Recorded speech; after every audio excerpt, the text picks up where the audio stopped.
অপনাকে হিন্দলের সঙ্গে একই গাড়িতে কাছাকাছি দেখে আর্য এবার এটা কেমন স্টেপ নিয়ে নিল। হ্যাঁ বন্ধুরা, এমনটাই দেখা যাবে চিরদিনই তুমি যে আমার সিরিয়ালের আগামী নতুন পর্বের আপডেটে। তো এই নিয়ে বিস্তারিত জানতে হলে ভিডিওতে লাইক দিয়ে পুরো ভিডিওটি দেখতে থাকো। শুরুতেই থাকছে অপনা যখন বাড়ি থেকে বেরিয়ে যাবে কাজের উদ্দেশ্যে, ওই মুহূর্তে হিন্দল চলে আসে অপনাদের বাড়িতে। তারপরে অপনা হিন্দলকে বলতে থাকে, আপনার সঙ্গে আমার আলাদা করে কিছু কথা আছে। তারপরে অপনা ও হিন্দল দুজনেই বেরিয়ে পড়ে। এমনকি তারপরেই অপনাদের বাড়িতে চলে আসে ওই হিন্দলের মা। তখন সতীনাথ বাবু হিন্দলের মাকে প্রশ্ন করে, দিনক্ষণ কিছু ঠিক করলেন?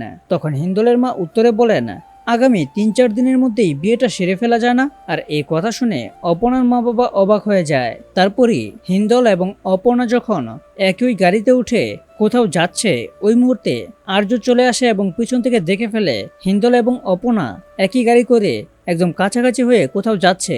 আর্য বলতে থাকে, ওই হিন্দলের সঙ্গে অপনা যাচ্ছেটা কোথায়? তাহলে কি এবার আর্য হিন্দলকে অপনার কাছে দেখে হিন্দলের উপর কঠিন অ্যাকশন নেবে, নাকি আর্য কষ্ট পেয়ে সেখান থেকে চলে যাবে? তো এই নিয়ে তোমাদের মূল্যবান মতামতগুলো কমেন্ট করো।